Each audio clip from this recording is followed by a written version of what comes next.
No? Hey, you.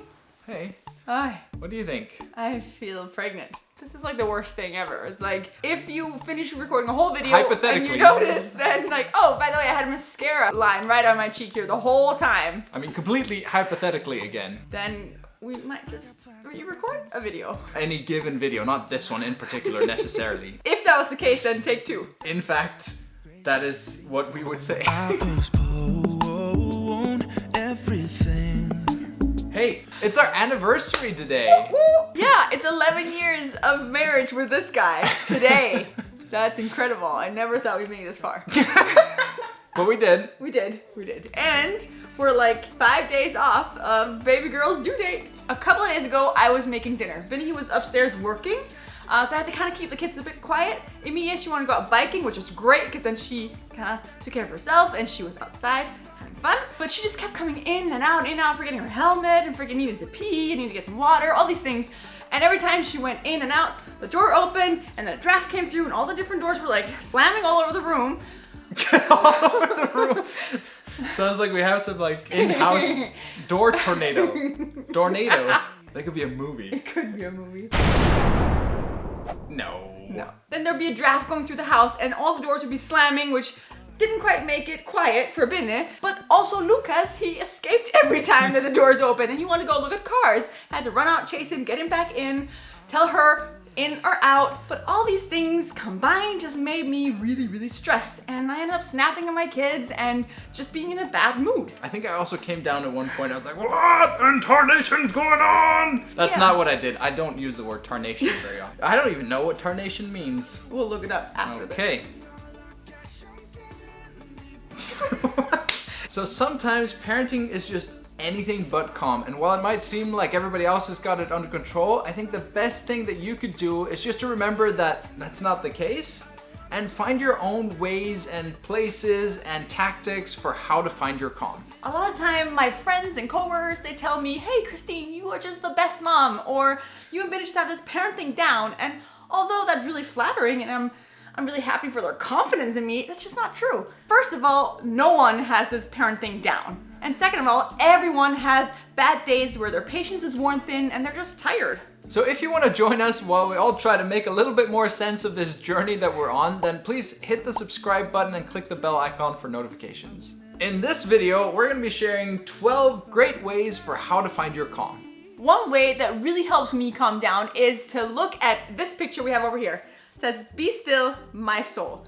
I saw that on Pinterest a couple years ago and I showed Binne, like, hey Binne, I have to have this. Can you make this? And make it I did. You did. I got you like the gold marker and the paper and he like crafted it out. And I love it because it's just a really good reminder for me that whatever chaos happens around me, be still my soul. But not everybody has "Be Still My Soul" in their home as a constant reminder to, calm down. But what do you do then?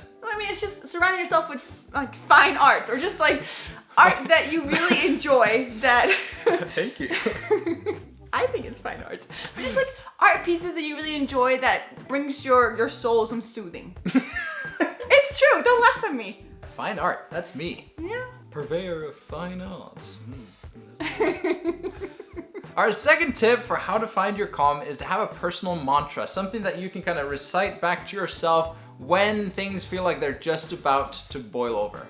Yes, so when the kids are yelling at each other or when they just broke your grandma's vase, then tell yourself, it's okay, people are more important than things, or whatever speaks to you. They won't be this young forever. We actually did a video on 16 motivational mantras for parents. That was a fun little video clip that I think you might enjoy. Combination of stuff that's very much down to earth, things that happen here at home, and a little bit of pop culture references. Okay, this is going well. Okay. It's almost like we've recorded this before or something. Number 3 is to put your hands to work. Get busy with arts and crafts, doing things with your hands that allow your mind to just kind of rest. I would say play with Lego. So that's a really big thing at our house. Like, everyone enjoys that and something we can all do together, and especially on those days where you can't just up and leave. You have responsibilities for the kids. So go down, play with Legos with your kids, and build something. Did we mention that it's our anniversary today? That thing! As a present to ourselves, we bought this! Can you even see it? It's really big. It's bright. It's massive. Okay. This actually wasn't even planned. It was just on the table when we started recording this video, and then we realized, wait, we're gonna be talking about this. Although we love Lego, then it doesn't have to be Lego. Like, put your hands to work, let your mind kind of like escape through your hands and like do a puzzle or draw or color or whatever it is that model airplanes, scrapbooking, what have you. These are just the first 3 ideas for how to find your calm, but we're all so different, and I'm sure you either have or will think of some ideas for yourself that we didn't share. So please do ourselves and yourselves and everybody else a favor and share those in the comments. We love it when you do. And then I can find more ways to find my calm, because I just started maternity leave and I'll be home for a year, and I You're gonna need it. needing it. We should have like a little jingle. Right here? Yeah, that we make up about how to find your calm. How to find your calm, come.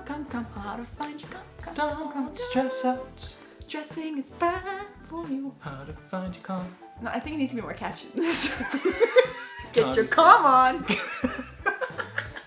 Okay, I think we should just stick to talking and I singing. think it's okay. No jingle. Number 4 is to take a shower. Now, I really love standing in the shower and just letting the water like run over me, and that's something that can release my mind and just kind of either go blank or just think through some issues that I have. And you also have that fact that, you know, there's water dripping over you. So in order for your kids to be within like the, you know, maybe a radius of 2 feet of you, then they actually have to get wet themselves, which they're not really super eager to do. So there's like a natural physical barrier when you take a shower. Yeah. And you can lock the door. You can. Because I was just about to say, like, Lucas would not mind just kind of walking in there. I mean, make sure your kids are safe.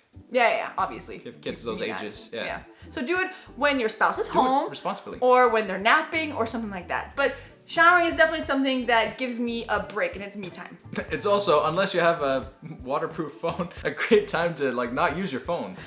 Yes! That's my phone. I hope is it didn't waterproof. give people ideas with like, oh wait, my phone is waterproof. I'm gonna shower with my phone forever from now on. No. Don't do that. That's not what we're recommending. Yeah. I really love a cold shower on a hot day, or like a hot shower on a cold day. I mean, I think it's not like unique to me. I think most people really enjoy that. But it wasn't until I moved to Iceland when we got married and I realized what hot showers were. Oh. That's amazing. Aw. Because all through my teenage years, my dad's always like stood outside the bathroom door when the water been running more than like a minute, like, turn off the water! It's really expensive here in Denmark. But I moved to Iceland and hot water is basically free. Literally just like comes out of the ground. Yeah. You So, just have to get used to the smell of sulfur, and then You get used to it. I didn't think you did, but you do. I never thought it was a thing until like all of the foreigners pointed it out to me. Your water smells funny. I'm like, my water smells like hot water. Duh. Hot water's not supposed to smell like anything. But yeah, it kind of smells like boiled eggs.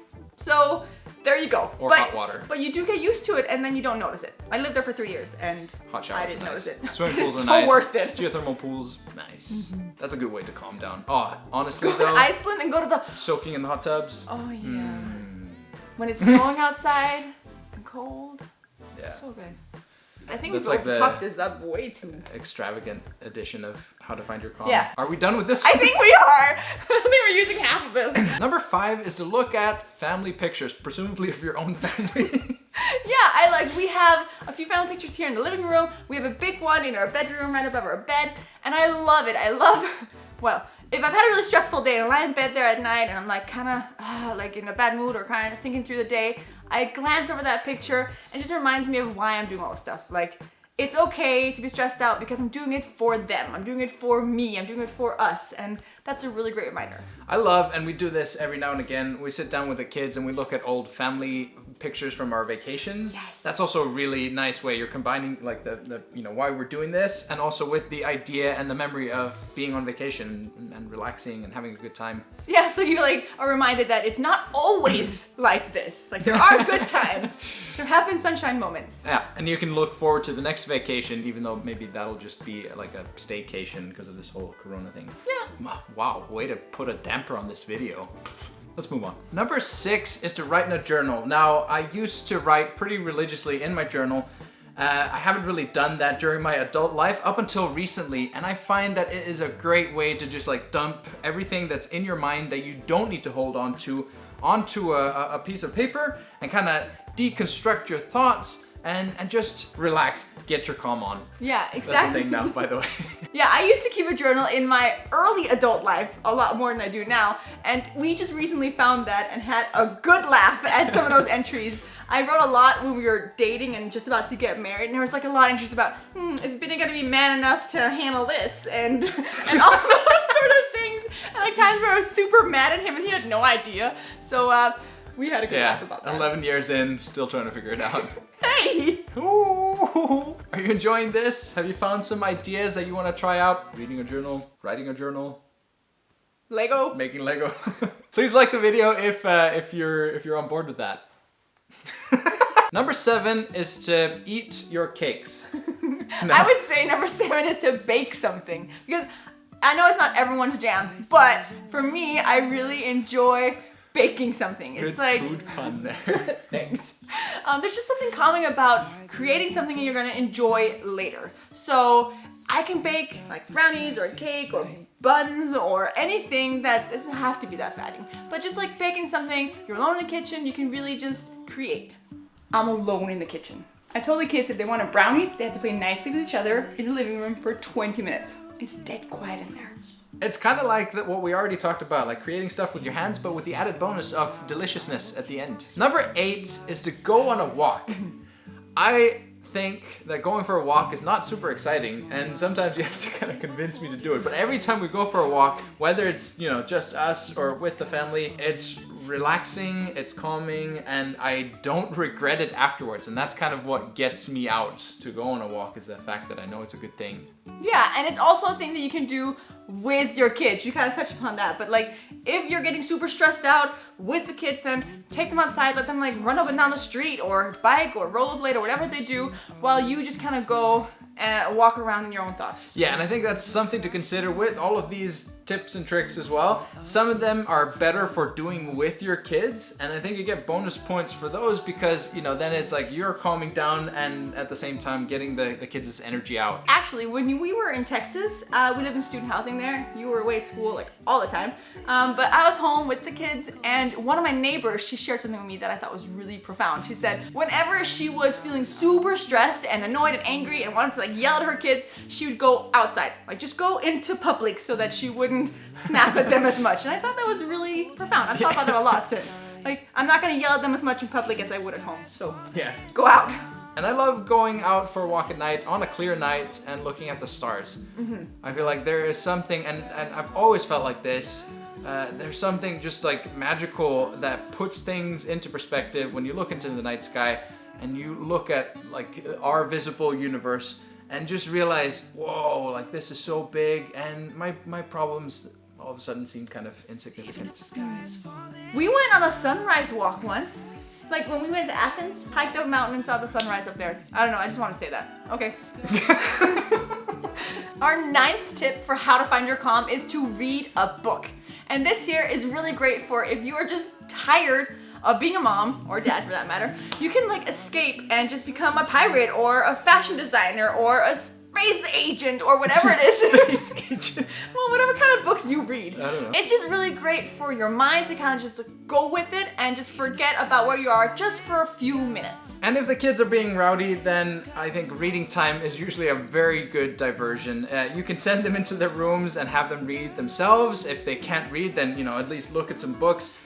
We've also gotten the kids together in the living room and just had like communal reading time. Either we'll read our own separate books together, or I'll pick up a book and read to them, and they really enjoy that. Yeah, it's really important though that we stress this is not punishment. Like, it should never be a punishment to read, like, because I think that will hinder them later on in life. So it's like, hey, go to your room and read and just learn how to like love books and look at pictures and dream about where you want to go. And we also instill that in them by doing it with them. Mm-hmm. Number 10 is to say a prayer. Now, we are a religious family. We're Christians, so we pray together and as individuals on a daily basis. And I feel like it's a really good time to just kind of look inwards, look at where we are, look at where we want to be going, take an inventory of our blessings and express gratitude. And I think you can do a lot of that without necessarily being a religious person, but just to take time to meditate or ponder where you are in life and where you want to be and set some goals internally, not necessarily writing anything down, but just to put it into words, formulate some of those thoughts that might otherwise just be floating around aimlessly in your mind. Yeah, and if it's happening when like everything is chaos, sometimes I just like help. Like that's what I'm like asking. It's really good to just kind of put into words what it is I want help with, what it is I find is like so frustrating right now. And even if you're not religious, it could really help you to put it into words and kind of sort through what the main issue is and not what all those small things are. Number 11 is to put on your music. So if you're home with the kids all day, then you might be listening to Elmo or Frozen or whatever else that's happening for you. For us, it's a lot of Minecraft music. I didn't know that was a thing, but it is. And sometimes I just need to hear my music. So putting on your own music, relaxing, and just like focusing on that and remembering that you are also a person. We've actually found a really good game. I think we've mentioned this in one of our videos, but around dinner time can be really relaxing. It can also be super stressful when the kids don't want to eat their food, or they don't come down when you call them down for dinner. Or they throw it everywhere as they're eating. Yeah, exactly. So what we've done is put on one of our playlists and we've told the kids, this is our music. This is the music we like. Do you like it? And then we just listen to it for a little bit, and then we have all the kids rate it. So they'll give like a thumbs up, or it's kind of medium, or no, we don't like this kind of music. Yeah, but they have to listen to it for like a minute or at least until the chorus so that we can enjoy and also so that they get a fair chance to rate this. And usually we'll kind of like bribe them without them knowing it. Like, okay, well, we're gonna skip to the next song when you've had a bite to eat. And usually that works a lot better than just like, eat your food! Yeah. So we do that, and it's a nice way to relax at the dinner table. Number 12 is to organize something. I feel like this is one of those things that you're always happy that you do afterwards. It's not something that you necessarily think of when you're thinking of how to find your calm. But the idea of taking something, even if it's just a tiny bit of space of chaos within your home or within your life, and untangling it and organizing it, gives you that feeling of accomplishment and like, okay, the world is a little bit better now. And even if you don't think this is for you, then you'll probably be surprised at how calming it can be to take just a tiny area like your decorative statues that you have and actually put them so they look nice and not just stand there cluttered together, or to clean up a junk drawer, and it'll really calm you down. We hope you found some inspiration for how to find your calm, and as we mentioned before, if you have any suggestions that we didn't mention, then please share them with us below, and then have a look at these other videos. We've got a lot of good advice on organization, decluttering, productivity, time management, and so on and so forth. So have a browse around, and then we'll see you next week. Bye.